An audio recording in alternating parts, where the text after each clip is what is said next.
teman-teman, penikmat cerita-cerita horor di channel Spesial Horor, dimanapun kalian berada. Jumpa lagi bersama Mimin.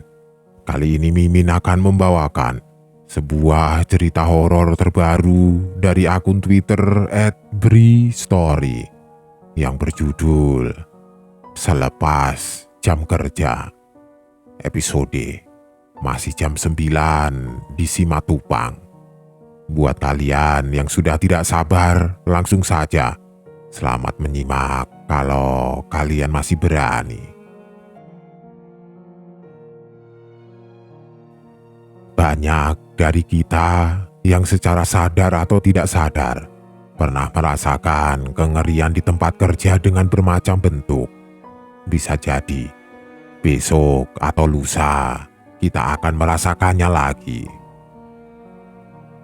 Hilir mudik beberapa pekerja kantoran di depan gedung ini setidaknya bisa membuatku tenang sedikit setelah baru saja mengalami kejadian yang sungguh membuat syok.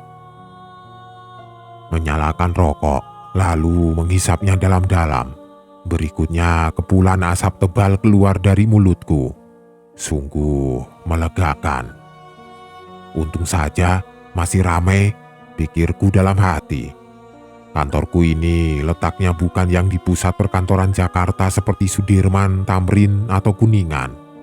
Tapi masih tetap cukup ramai. Ya, namanya juga Jakarta.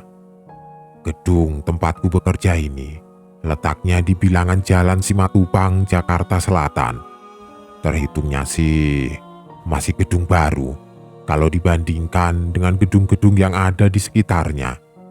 Bentuk gedungnya juga cukup modern, bukan yang kaku seperti gedung lama pada umumnya. Letaknya tidak jauh dari Citos. Ini belum terlalu malam, masih jam setengah 10. Kenapa aku masih di kantor? Karena job deskku memang mengharuskan begitu. Aku sebagai admin marketing support terpaksa kerja sampai malam kalau rekan-rekan marketing sedang ada event pameran di luar kantor. Aku harus menunggu mereka untuk balik ke kantor dan melaporkan hasil penjualan hari itu. Malah beberapa kali aku baru bisa pulang nyaris tengah malam. Sama juga dengan malam ini. Aku masih menunggu rekan marketing untuk pulang. Katanya jam 10 mereka baru selesai pameran. Iya, seperti yang aku bilang di awal tadi. Kalau aku keluar kantor ini ada alasannya kurang lebih untuk menenangkan diri. Menenangkan diri dari apa? Akan aku ceritakan semuanya dari awal. Kira-kira 1 jam sebelumnya. Paling tertiup angin, aku pikir begitu. Beberapa detik sebelumnya, aku terkejut kaget ketika tiba-tiba pintu gudang bergeser terbuka sendiri. Gudang itu letaknya di belakang mejaku, tapi tidak benar-benar persis dekat di belakang. Jaraknya agak jauh sekitar 20 atau 25 meter. Tapi suara pergeseran itu jelas kedengaran. Karena hanya tinggal ada aku saja di ruangan besar ini. Pergerakan pintu yang terbuka secara perlahan. Mendengar itu, aku langsung menoleh ke belakang, mengarahkan pandangan ke asal suara, dan benar pintu gudang terbuka. Awalnya terkesima. Kok kebuka sendiri? Kan sudah tidak ada siapa-siapa. Itu pikirku dalam hati. Tapi memang, aku lihat pintu sudah terbuka setengah. Dari situ terlihat isi gudang yang berisi perlengkapan dan filling kabinet. Lampunya masih menyala terang. Kok yakin sudah tidak ada siapa-siapa? Ya memang, sudah tidak ada siapa-siapa. Tinggal aku saja di ruangan ini dan mungkin juga di lantai ini juga. Tadi, yang terakhir pamit pulang duluan adalah Ranti. Setelah itu, hanya tinggal aku sendiri. Masih jam setengah 9 memang. Belum terlalu malam memang. tapi sebagian lampu sudah dimatikan di beberapa ruangan kosong yang tidak ada orangnya lagi sama sekali. Tidak ambil pusing. Setelahnya aku lanjut menyelesaikan pekerjaan sambil menunggu rekan-rekan marketing datang. Karena kosongnya ruangan, suhu jadi terasa makin dingin. Buset, dingin sekali, gumamku. Kepikiran untuk mengambil jaket yang tersimpan di lemari dekat pintu keluar. Memang, aku selalu menaruh jaket di situ. Awalnya, yang masih bisa menahan suhu dingin lama-kelamaan akhirnya menyerah juga. Ambil jaket saja pikirku dalam hati. Lalu berjalan melangkah ke lemari besi dekat pintu. Ruangan ini sangat senyap. Yang terdengar hanya suara hembusan angin AC yang keluar mendinginkan ruangan. Selebihnya tidak ada. Langkah kakiku pun tidak kedengaran keras karena memang lantai berlapis karpet. Sesampainya di lemari, aku langsung mengambil jaket dan memakainya. Perjalanan dari mejaku menuju lemari ini posisinya membelakangi gudang tadi. Jadi, ketika berjalan lagi hendak kembali menuju meja, barulah aku bisa melihat gudang. Nah, ketika melihat gudang inilah, aku melihat keanehan. Ternyata kali ini lampunya mati, gudang jadi gelap gulita. Aku tidak bisa lagi melihat ke dalamnya. Kok tiba-tiba lampunya mati? Tadi perasaan nyala, gumamku dalam hati. Tidak ambil pusing. Aku lalu melanjutkan langkah menuju meja, coba untuk tidak menghiraukan keanehan itu. Sesampainya di meja, aku langsung lanjut bekerja. Beberapa saat tenggelam dalam kesibukan menyelesaikan laporan, pikiran teralihkan dari keanehan yang baru saja terjadi. Heningnya suasana makin membuat aku terus fokus bekerja. Sampai ketika aku mendengar sesuatu. Suara pintu lift terbuka. Ruanganku berada di lantai 15. Pintu lift letaknya di depan dekat dengan meja resepsionis. Dari mejaku tidak bisa melihat langsung pintu lift karena terhalang dinding. Tapi karena pintu ruangan aku biarkan terbuka, jadinya suara lift masih sangat jelas terdengar. Mendengar itu, aku jadi berhenti bekerja, memperhatikan siapa kira-kira yang keluar lift. Setelah bunyi ting, tentu saja setelahnya pintu lift terbuka. Saking heningnya aku jadi bisa mendengar juga suara pergeseran pintu lift terbuka. Pandangan terus tertuju ke pintu depan, memperhatikan siapa kira-kira penumpang lift yang turun di lantai ini. 5 detik, 10 detik, 15 detik. Aku belum melihat ada pergerakan orang. Pak, memberanikan diri memanggil siapapun itu. Berharap kalau itu adalah security gedung yang sedang berpatroli ke setiap lantai. Tapi tidak ada jawaban, tetap hening. Beberapa saat kemudian, aku mendengar suara pintu lift lagi, kali ini suara pergeseran pintu lift yang tertutup. Kosong, tidak ada yang keluar dari lift, pikirku. Ya sudah, mungkin memang liftnya kosong.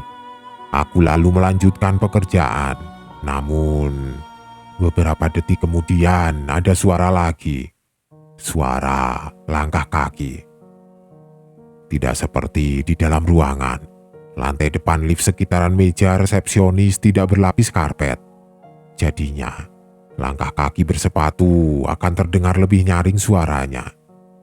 Kenapa setelah pintu lift tertutup baru ada langkah kaki? Pikirku sambil terus memperhatikan.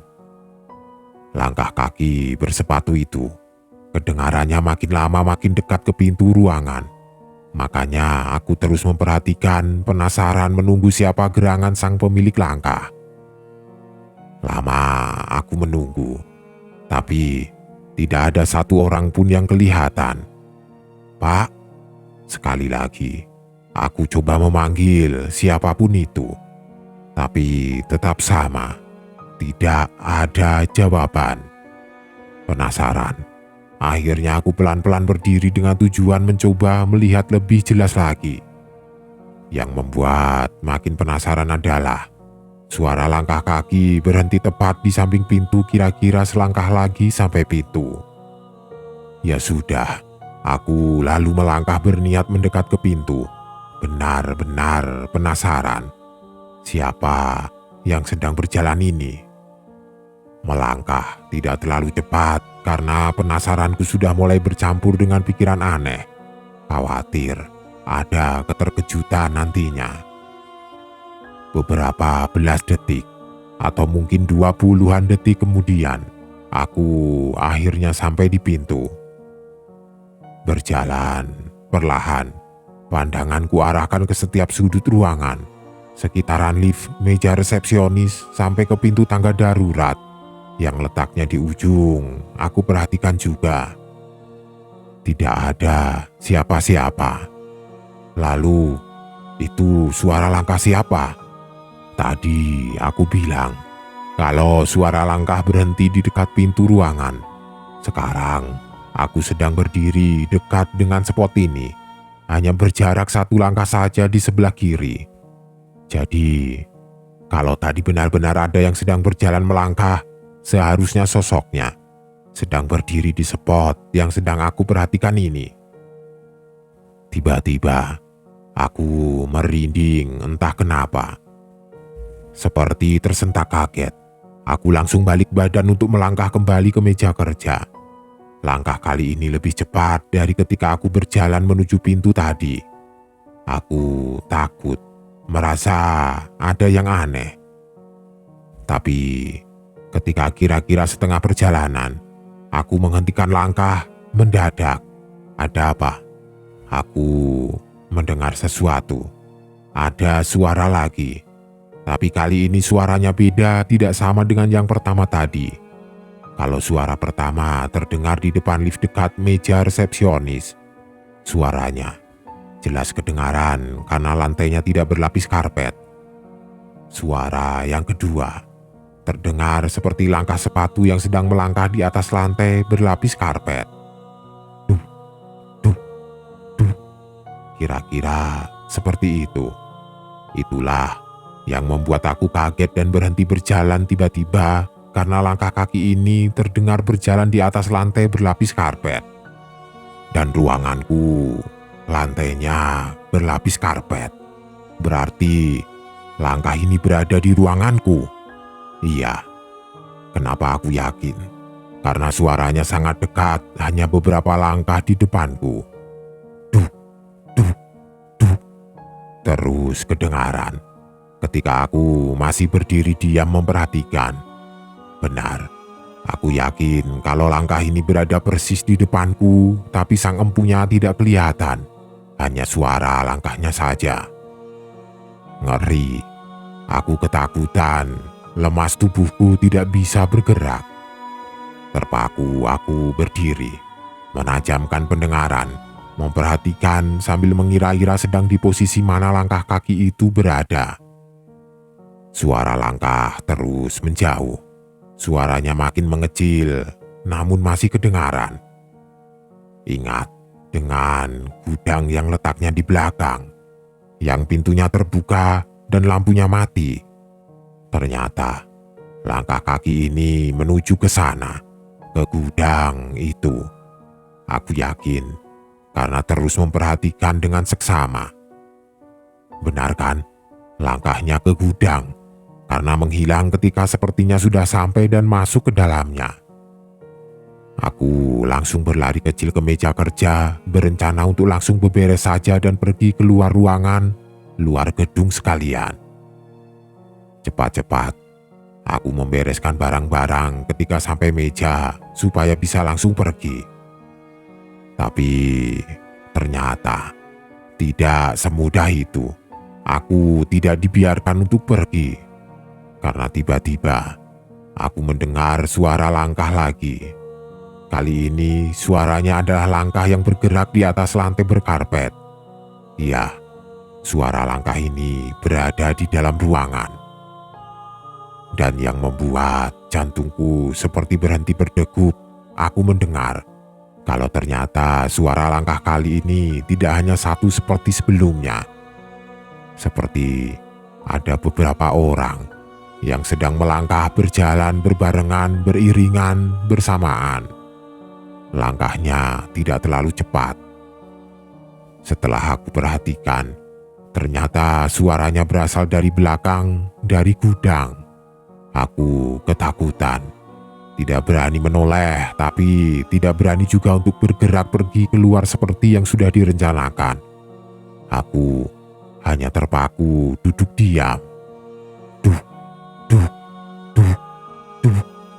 Suara banyak langkah ini terus terdengar, makin jelas dan makin jelas, menandakan kalau mereka sedang bergerak mendekat menuju ke tempat di mana aku berada. Ketika sudah makin dekat dan aku merasa kalau mereka sudah berada persis di belakang, aku perlahan menoleh.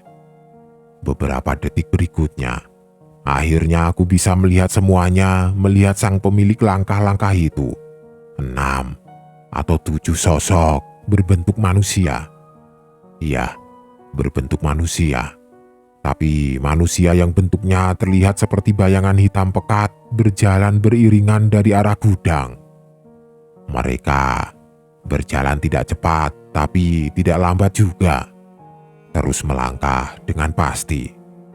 Sementara aku diam sambil terus memperhatikan, ketakutan. Makhluk apakah ini? Mereka terus berjalan, yang akhirnya berada melintas persis di samping meja kerjaku. Iya, di titik ini aku bisa melihat mereka dengan jelas. Sosok-sosok bayangan hitam tanpa wajah, sangat mengerikan. Pada momen ini, waktu terasa berjalan sangat lambat. Sementara suara langkahnya terus kedengaran. Mereka semua terus berjalan. Setelah sudah melewati aku, mereka terlihat bergerak menuju pintu keluar. Tidak lama, beberapa belas detik kemudian, mereka sudah sampai di pintu keluar. Nah, di sana mereka berhenti sebentar. Di pintu keluar ruanganku, di tempat sosok-sosok seram ini sedang berhenti. Beberapa meter di depannya, ada dinding berpintu kaca menuju ruangan lain di seberang. Pintu kaca ini dalam keadaan tertutup. Tidak lama, mereka hanya berhenti sebentar sebelum kemudian bergerak lagi. Bergerak kemana? Ternyata menuju dinding berpintu kaca di seberang itu. Mereka terus bergerak, sampai akhirnya aku melihat sesuatu menyeramkan berikutnya. Sosok-sosok seram itu bergerak masuk ke ruangan depan dengan menembus pintu kaca. Pintu yang masih dalam keadaan tertutup. Ya, mereka semua berjalan menembus pintu. Aku terpana ketakutan, diam, tidak tahu harus berbuat apa. Sampai akhirnya aku tersadar, lalu berdiri dan bergerak cepat lari menuju lift. Aku harus pergi dari sini.